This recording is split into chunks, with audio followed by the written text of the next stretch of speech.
When two security guards tried to force a black Marine out of his son's graduation ceremony, no one expected six Navy SEALs to rise silently from the crowd and stop the entire room. Solomon Dritton didn't think anyone would recognize him as he pulled into the crowded parking lot behind Elmage High. The school looked like any other in a small Texas town. Weathered red bricks, flags fluttering by the entrance, kids gathered near the gym doors, parents in dress shirts, siblings holding colorful signs, and an elderly grandmother leaning on her walker filled the scene. He parked his Dodge Charger by the chain-link fence and stepped out, smoothing the crisp lines of his deep blue Marine uniform. His boots gleamed, not out of vanity, but because he never did anything halfway. His posture was upright and steady, his calm face reflecting the quiet strength of someone who had seen life from every angle. He'd driven 8 hours from Temple to be here. Flying was an option, but the Charger was his late wife's favorite car. Even 2 years after her passing, he felt closest to her on the open road. Opening the door, Solomon pulled out a worn photo from the glove box, his wife holding their son Tyron as a baby. He tucked it into his jacket pocket and whispered softly, "I promised you. I wouldn't miss it."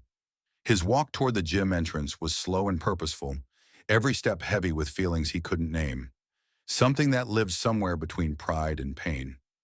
Inside, the gym buzzed with energy. Metal chairs lined the floor, bleachers overflowed with families, and the air smelled faintly of popcorn and floor wax. Solomon showed his ticket to a volunteer by the door, who quickly nodded and pointed to a seat in the third row on the left. As Solomon passed families, some glanced at his uniform, did a double take, then looked away. One woman smiled gently and whispered to the man beside her. Solomon didn't react. He'd been black, tall, and in uniform for years. He knew the language behind the looks. He sat down on a slightly wobbly plastic chair, eyes fixed on the stage. Silver banners spelled Class of 2024 across the gym wall. School officials checked their notes near the podium. Among the rows of students waiting to be called, Solomon spotted his son Tyron, tall, lanky, with his mother's eyes. 18 years had passed in the blink of an eye. He remembered holding Tyron the night he was born, still in uniform with dirt under his nails after flying in from Okinawa on just 4 days' leave. The ceremony began. The crowd rose for the national anthem, hands over hearts. Solomon stood too, but he didn't need to move. His presence alone was a salute. He thought of his wife, how she would have cried through the entire ceremony, fussing over Tyron's tie before letting him leave the house. Then, just as the anthem ended, two uniformed security guards started walking down the aisle, heading straight for him. They weren't police. Badges read Harlan Security Services. One was short, broad-shouldered with a shaved head and a tight expression, the other tall and lanky, chewing gum like he had better things to do. Solomon noticed immediately but remained still. Years of training taught him that stillness often commands more respect than movement. The shorter guard leaned down, whispering, "Excuse me, sir. We need you to come with us." Solomon turned slowly. "Is there a problem?" The taller guard replied, "This section's for families of graduating seniors." Solomon pulled out his ticket again. "This is my seat. Third row, left side. Family seating. Confirmed." The guard barely glanced. "We've been told it's full." "It was full when I sat down. Who gave that order?" The guard shifted uncomfortably. "Look, it's no big deal. There are extra seats in the back. Let's not make this harder than it has to be." Solomon's eyes narrowed, not in anger but with quiet resolve. "I drove 8 hours to watch my son walk across that stage. I'll be sitting right here." Nearby, people began to notice. A woman nudged her husband. Someone raised a phone as if to record. The short guard straightened, looking around. "Sir, I'm asking one more time." Solomon's voice lowered, steady and firm. "You can ask all day. I'm not moving." The tall guard sighed. "Maybe you'd be more comfortable in the back. That's all." And just like that, Solomon knew what that really meant. It wasn't about seating or rules. It was something older, quieter, and heavier. A shadow that had followed him all his life, in waiting rooms, boardrooms, and even the base cafeteria, hidden behind polite smiles and whispered commands. He said nothing. The tension thickened. A woman next to him whispered, "Don't let them move you." He nodded, silent, wanting nothing more than to watch his son graduate like any proud father. But the guards weren't done. Got a problem? Take it up with the school office. We've got orders, the tall guard muttered. Solomon turned to him once more. You have a name, son? Officer Molly, the guard said. Not officer, Solomon corrected. Private security. Before things could escalate, the gym doors clicked open. 6 men entered. No uniforms, no badges. But their posture, calm and alert, told a different story. They didn't come in as a group, but each took a spot around the gym, watching the room with steady, practiced eyes. Solomon didn't look back. He knew exactly who they were. The guards, however, did not, and they were about to find out. You noticed?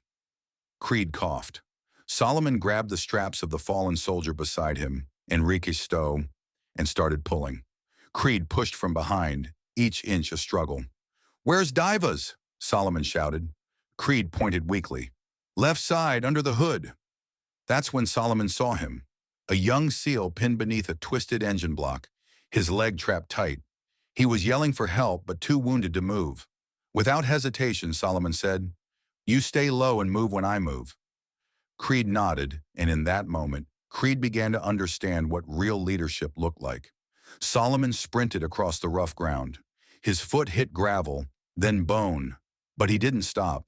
He dropped low, grabbed the edge of the mangled hood with both hands, but it wouldn't budge. Gunny, don't, Divas warned. I'm good. You're not leaving me here. Solomon planted his foot firmly, dug deep, and heaved with everything he had. His shoulders burned, ribs aching. The metal groaned, shifting just enough for Divas to wrench his leg free. Together they fell back, crawling toward the ridgeline as gunfire cracked overhead. Creed came back with Stowe, limping on his good leg. 2 others followed, Lim and Horton, faces blackened with ash, rifles raised and ready. When the firing finally stopped, there were no cheers, no victory speeches, just heavy breathing and silence. All 6 of them were alive. Solomon was the last to relax. He stayed on rear watch until the dust settled and the medevac arrived. After that day, he said little, but Creed remembered. They all did. From that moment on, if Solomon asked for anything, anywhere, anytime, they'd be there. No questions, no hesitation. Back in the gym, Creed sat quietly in his chair, eyes locked on the guards flanking Solomon. He wasn't thinking about war now. He was thinking about promises. The man who dragged him out of a war zone was being harassed in front of a high school stage for simply watching his son graduate. Creed clenched his fists.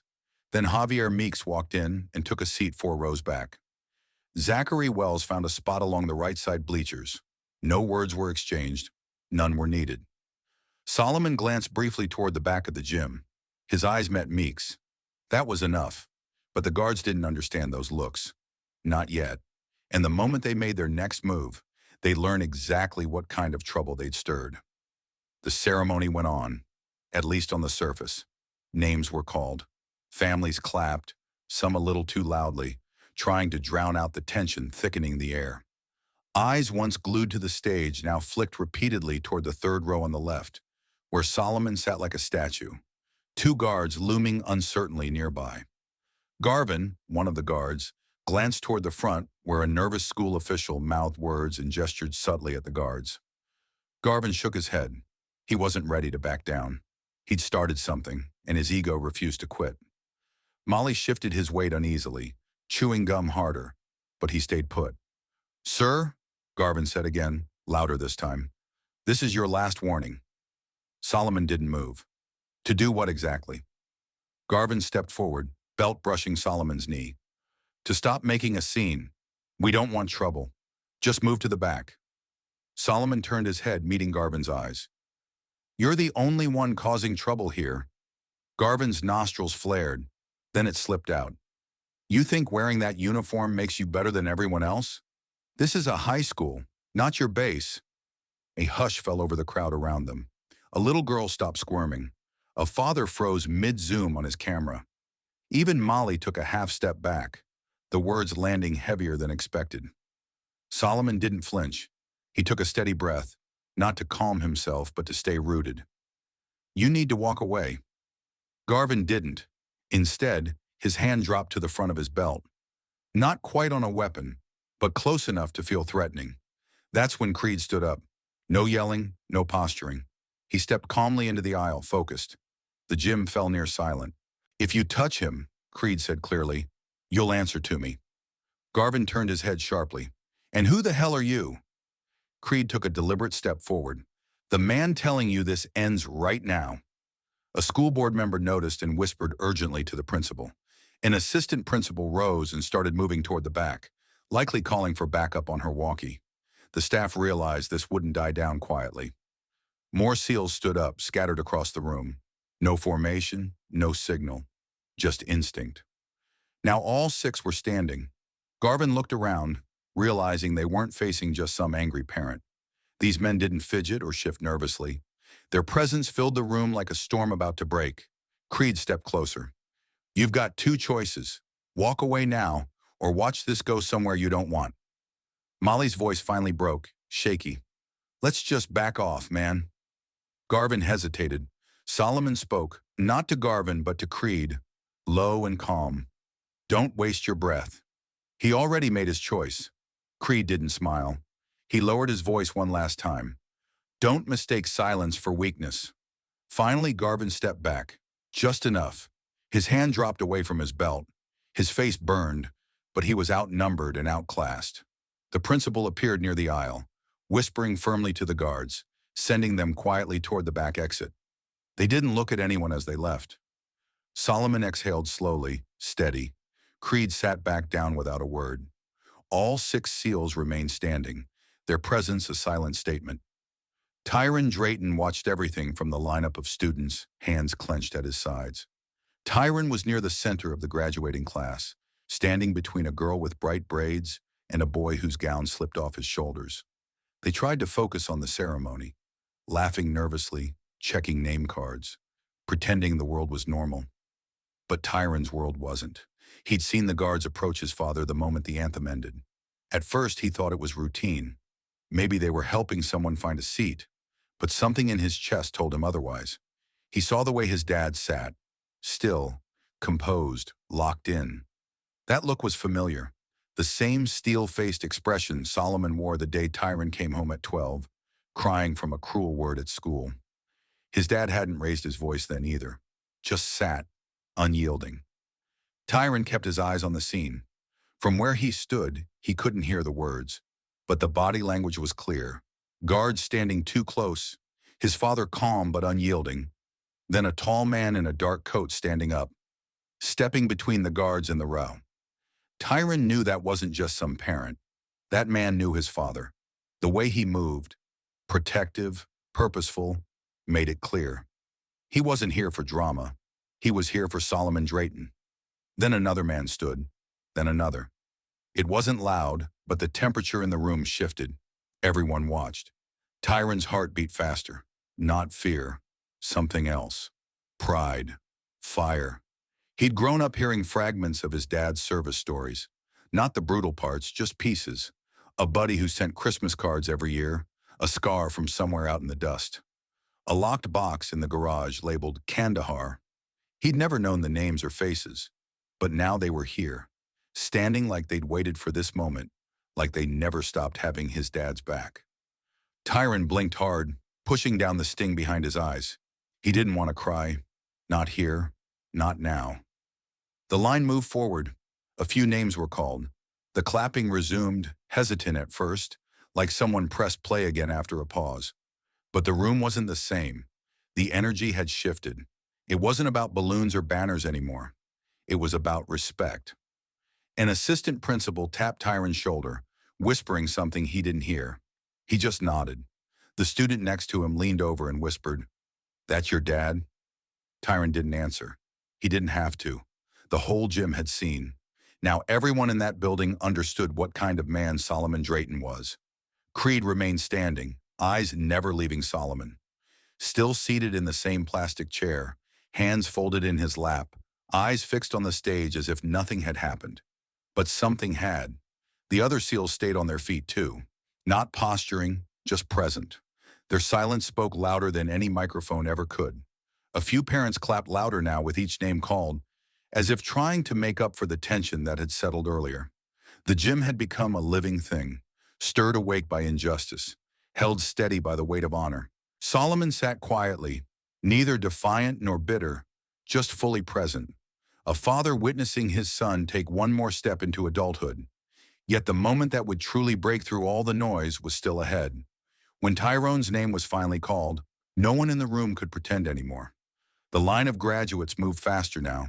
Some students fidgeted with their caps, whispered jokes, trying to hold on to the joy of the moment. But Tyrone wasn't there. His thoughts kept drifting back to his father, sitting alone amid the crowd.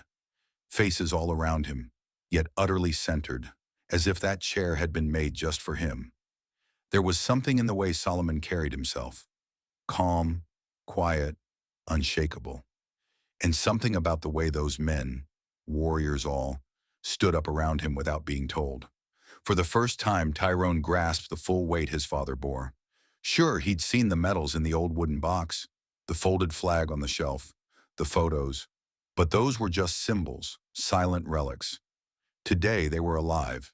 Today they stood. The assistant principal called out names one after another. Tyrone was just 3 away from the stage. His hands dampened inside his gown as he tried to steady his breath. The girl in front turned and gave him a nervous grin. "Ready?" she asked. Tyrone managed a small smile. "More than you know." He stepped forward. Across the gym, Solomon leaned slightly forward, eyes fixed on the stage. He didn't clap for every name, not out of disrespect, but because his focus was sharpened to one boy in a black robe with red and white honor cords. The boy whose smile mirrored his mother's. One name, then two. Then the announcer paused, cleared her throat, and spoke with weight. Tyron Drayton. The name hung in the air. A brief silence, barely a heartbeat. Then the room erupted. Clapping, whistles, cheers. But it wasn't chaos. It was purposeful, coordinated, deep. The 6 SEALs standing nearby raised their hands and applauded in perfect unison, their claps strong, not performative. A silent salute, a message. We see you. We see your father. We honor both. Tyrone crossed the stage with steady steps, chin lifted high. His heart pounded, not from nerves but pride. Not just pride in himself, but pride in understanding exactly who his father was and what it meant to carry the Drayton name. He accepted his diploma, shook the principal's hand, and scanned the crowd until he found Solomon. No waving, no standing, just a quiet, meaningful smile exchanged between father and son. Tyrone nodded once and stepped down. The applause continued, parents who hadn't said a word all ceremony now clapping hard, some wiping tears, unsure why, but sensing they'd witnessed something profound. Solomon settled back into his chair, letting the moment wash over him. He wasn't the type to cry in public, but inside something shifted. Not grief or pain, just a release. The kind of peace that only comes when a circle closes, even if only briefly. Names continued to be called, but the atmosphere had changed. Every student who stepped forward now moved in the echo of that moment, not for drama or attention, but because it was real. The ceremony ended 20 minutes later.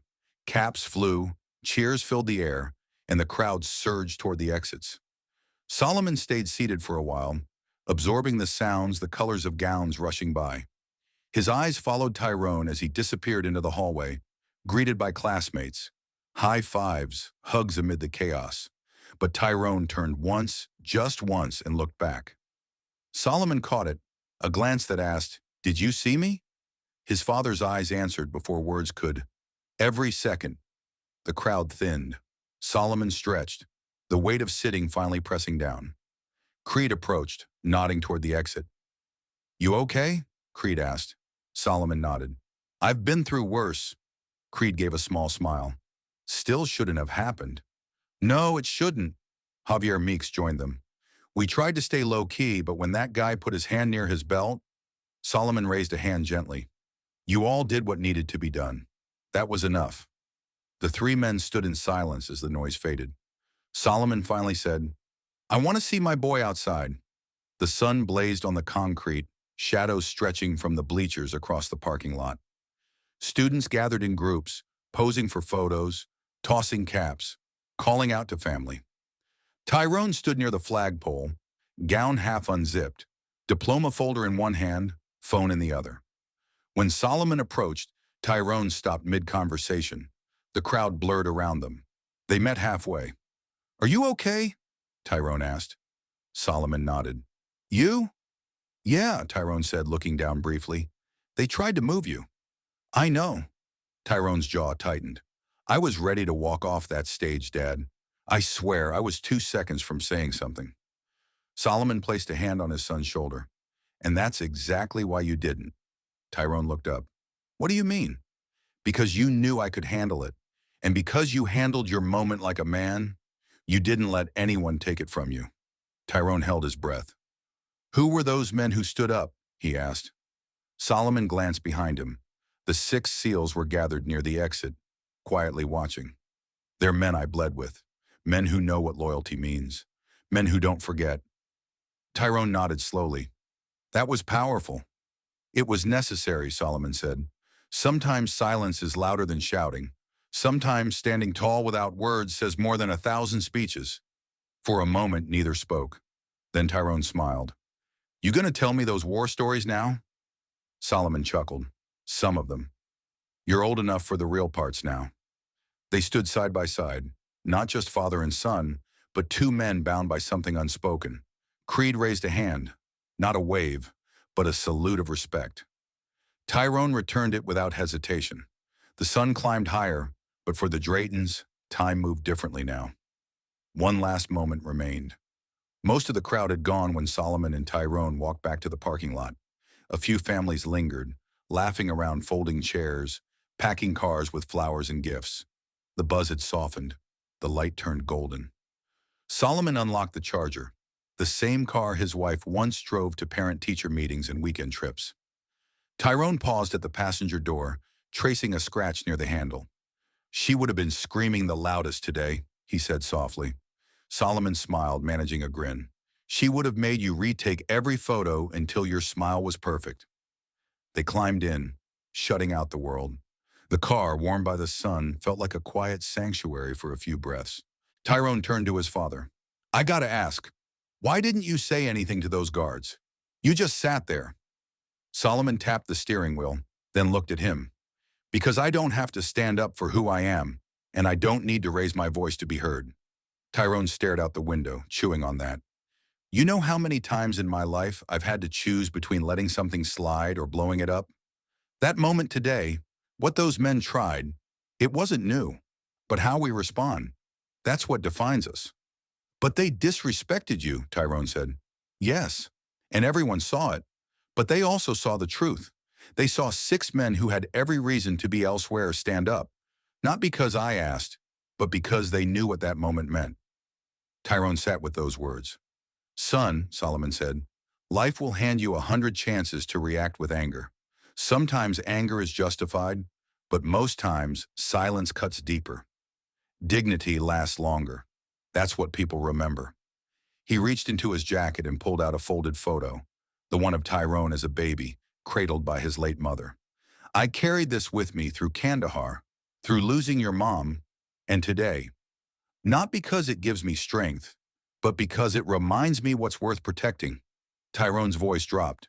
"You always knew who had your back." Solomon smiled. "I didn't need to know. I just had faith. Real men don't disappear when things get uncomfortable. They show up and stand their ground." There was a pause. Tyrone smiled. "I want to be like that." "You already are," Solomon said. "You walked that stage with pride. You didn't let anger steal your moment. You stayed steady when everything around you was trying to shake you." Outside, the last of the SEALs climbed into their vehicles. Creed glanced once at the Charger before driving off.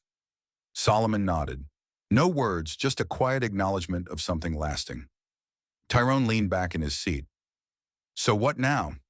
Solomon turned the key. The engine rumbled. "Now we drive home. You get to choose dinner." Tyrone grinned. "Waffle House."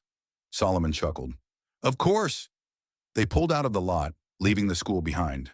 But the memory of that day inside the gym, the silence, the standing, the unspoken honor, would stay with everyone who witnessed it. And for Tyrone, that day was more than a diploma.